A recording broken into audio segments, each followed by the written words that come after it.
Good morning, Year 4. Okay, so yesterday we looked at the book The Promise, or we started looking at it, and we started to think about how the little girl at the beginning of the book felt and what her motive was for stealing. We're going to have another look at that in a minute, but before we go forward, we're going to do a little bit more retrieval. So your question today is rewrite the underlined verbs. Remember, the verb is a doing or action in the simple past. The sky begins to look darker as the storm approaches. So you've got two verbs there, begins and approaches. And the verb that has been used is not correct. In order to help you, we're just going to watch this video that redefines what the tenses are and when we use them. So have a watch of this.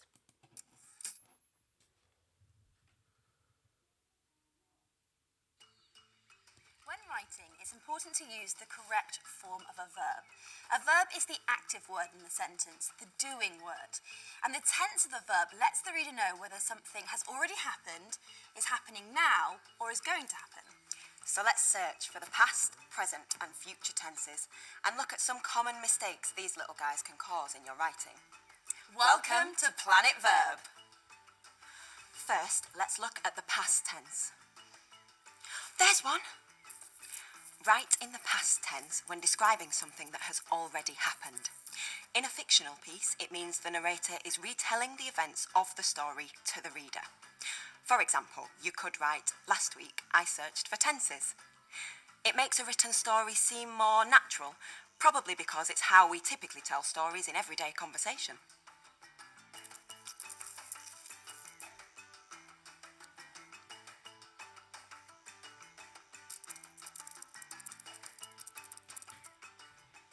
Past tense does cause some common mistakes. Make sure you use the right word for the past tense of the verb to be. Generally, use was when you're writing about a single person. I was, he was, she was. But use were for more than one person and for direct address. We were, they were, you were. Look over there. The present tense is used when you're writing about something that's happening at that moment. For example, I watch as the little guy scurries by. It's common in essays where writers are describing an idea or making an argument rather than recounting a story. But it can be used in fiction too, to make it feel as if the narrator is reporting on events as they happen. This helps the reader feel closer to the action.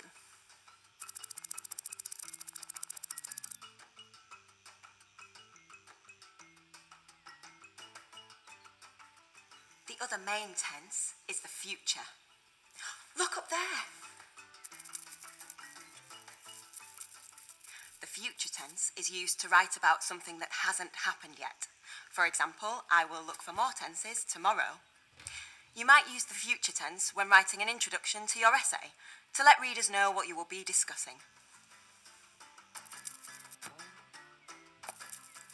When you're writing an essay, story, or exam answer, you'll want to be mindful of the verb tense. Carelessly switching from one tense to another can confuse the reader. However, it can be very interesting when done deliberately, like in a flashback. So, read your writing aloud to check that all the tenses are working together. And keep your eyes on those little guys. Using tenses consistently and correctly will help make your writing clear and engaging and will help your readers follow along. Okay, so using your knowledge of the past, present and future tense, can you please rewrite these verbs so they're in the simple past tense? Pause the video and have a go. Okay, so hopefully you had a go. So what we needed here was the sky begun to look darker as the storm approached. Okay, and ed is a suffix that you see an awful lot in the past tense. So watch out for that one. Okay, so today we're going to go back to looking at the promise, and you are going to concentrate on writing from a person's point of view. Now, the person you are writing from today is that little girl who was in the greyed out picture yesterday that you thought about what, where and who she was. You want to make the reader feel sorry for that little girl, so we want to use lots of emotive vocabulary. We're again going to be using our inference, so we're going to be looking at the pictures and the text to help us find clues for her motives. We're going to use the previous knowledge of the book, our own background knowledge and experience of when we have felt sad and when we have not felt happy. You're going to be using that past perfect tense, so had rather than have. Pronouns. Remember, a pronoun is another word for a noun. It could be an I, she, he, they. Okay. Apostrophes for plural. Now, we've done a lot of work on that previously, so we'll come back to that in a minute and hopefully just reapply our knowledge.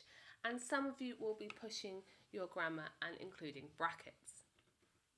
Now, the purpose of your diary entry is to write one that could have been in the book The Promise. There isn't a diary entry in there, but you've written them before and you're very good at them. So I'm hoping to get some good ones that I can send off to the publisher, and you never know, they might include them in a future edition. The audience, of course, is yourself, because when you're writing a diary, you are writing to yourself. Diaries are not usually read by anybody else. It's the little girl writing her thoughts for herself. And we want to have the effect of making others feel sorry for you.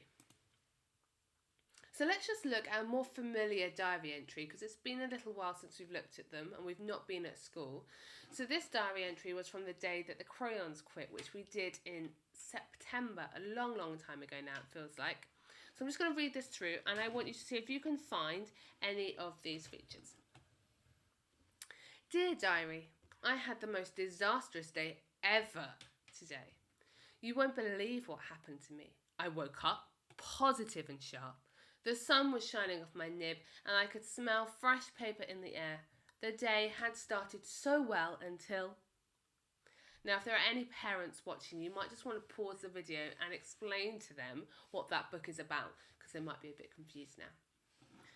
So, it was quite emotive, that, wasn't it? Why was it emotive, though?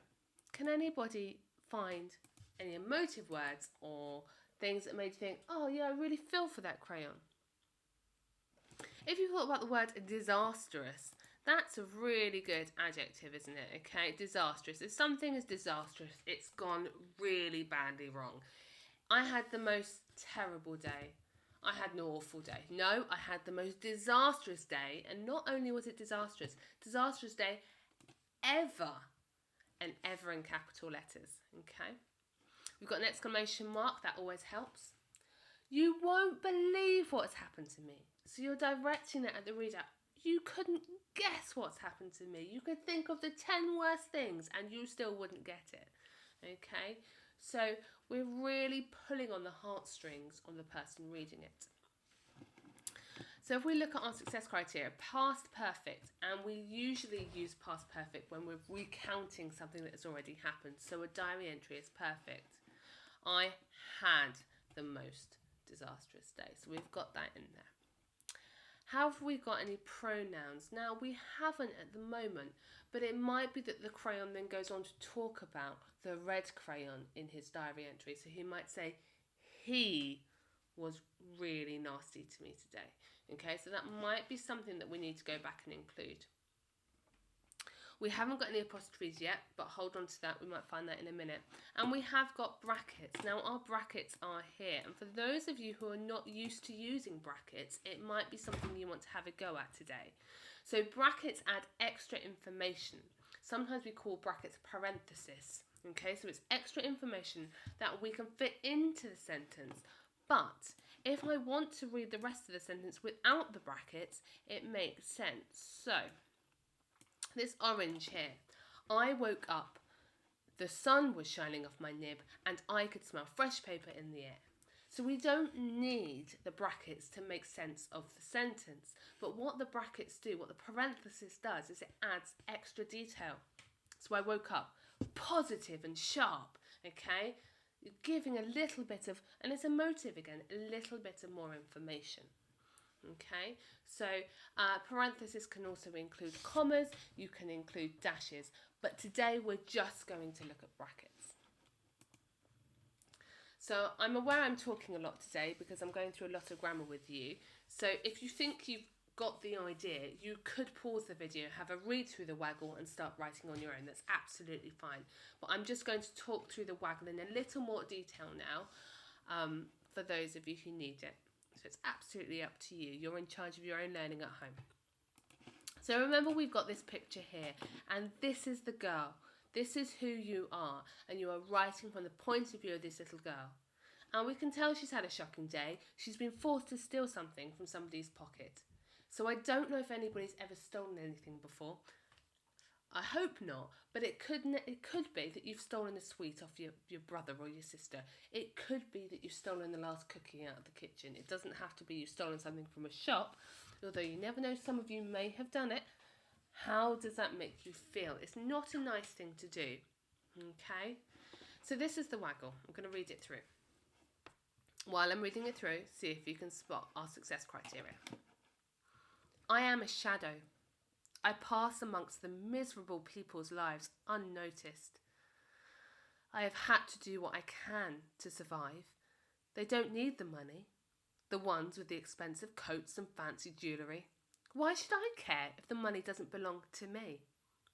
Every day I'm ignored, jostled and kicked like a piece of litter that has been thrown away.